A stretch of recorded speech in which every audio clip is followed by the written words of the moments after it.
I was rushed to the hospital. That's when I was diagnosed with type 1 diabetes. Welcome, honorable judges, parents, friends, family, and fellow 4-H members. My name is Eva, and I am 11 years old. This is my second year in 4-H, and today I'm going to share my journey as a type 1 diabetic. My journey started 3 years ago when I was only 8 years old. My mom noticed I wasn't acting the same. I was eating twice as much as usual, and I looked very tired. At first, she thought I just had a bad cold, and that a good night's sleep would help. But even after I ate, I felt more exhausted. So my mom ran me a bath thinking it would help me relax. But when she found me asleep in the tub, she realized something was wrong. So she put me to bed early thinking it would help. But things didn't improve. I kept waking up throughout the night to use the washroom and get water. So the next day, I stayed at my Nana's house. I slept almost the whole day and only woke up once to drink water. But even after that, I still felt tired. My Nana told my mom I should go see a doctor, so my mom booked an appointment.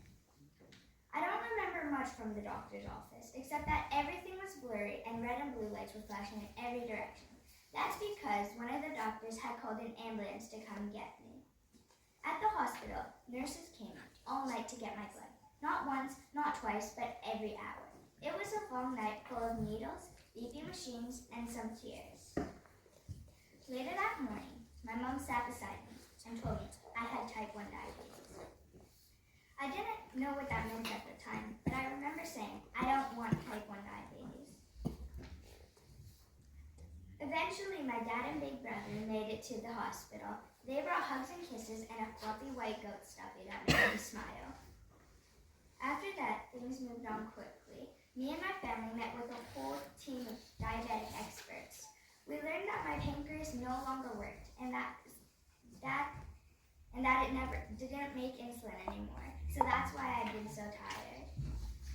We learned how to count carbohydrates, calculate insulin doses, check my blood sugar, and use a glucose monitor. The first year was a huge learning curve, but with lots of highs and lows, literally. But 3 years later, I feel strong enough to stand here and talk about it. Yes, I have type 1 diabetes, but it does not stop me from living my life. I play volleyball, I ski, I figure skate, I play rugby, I go hunting and fishing, and yes, sometimes I even talk back to my parents. Okay, maybe I shouldn't have said that since they're here, but now you're probably wondering, how do I manage diabetes every day? Well, I have a small device on my leg called a pod. It gives me insulin when my blood sugar is going high or if I'm about to eat. On my arm, I have another device called a pod, a glucose monitor. It sends my blood sugar levels to my phone so I can see it at any time. My parents can't even see it, so they know when I'm sneaking extra snacks and candies. But I'm not alone. Thousands of kids are diagnosed with type 1 diabetes every year, and many of them feel scared at first. But today, I want people to know something important. Diabetes may be a part of my life, but it does not define me. It has made me stronger, braver. So if you ever meet a child who's recently been diagnosed with diabetes, please tell them this.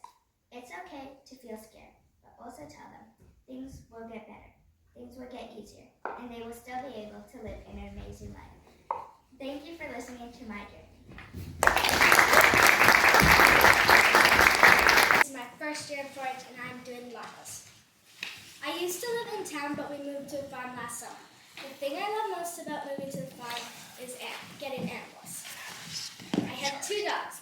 One is a corgi named Sadie. She is 4 years old and is a bit of a rebel. My second dog is a border collie puppy named Fern. Fern is very wild and likes to live with the cats. Speaking of cats, I have 3. One is an orange male named the other male is a solid gray, and his name is Chevy. My third cat is a female runt, and her name is Min. We didn't think she was going to make it because she was so small. She has black and white stripes and is very cute. All of my cats really enjoy it when I give them warm milk in the mornings. My third cat is a female runt, and her name is Min. We didn't think she was going to make it because she was so smart. She has black and white stripes and is very cute.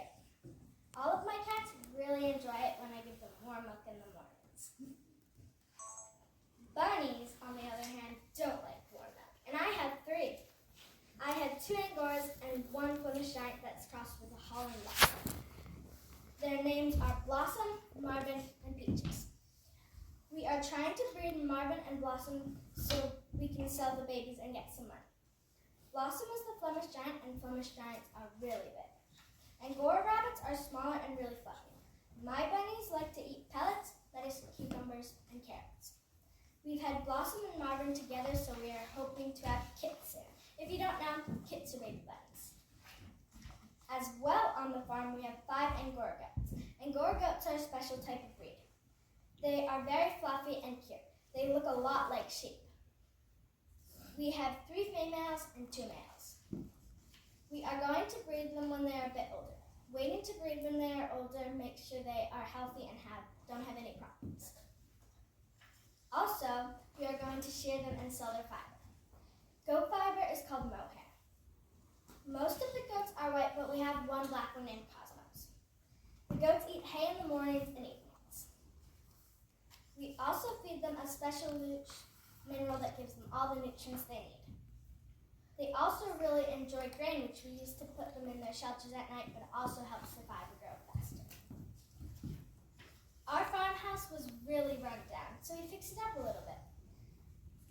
It even had a frog living in the basement. We could hear it croaking when we tried to go to bed.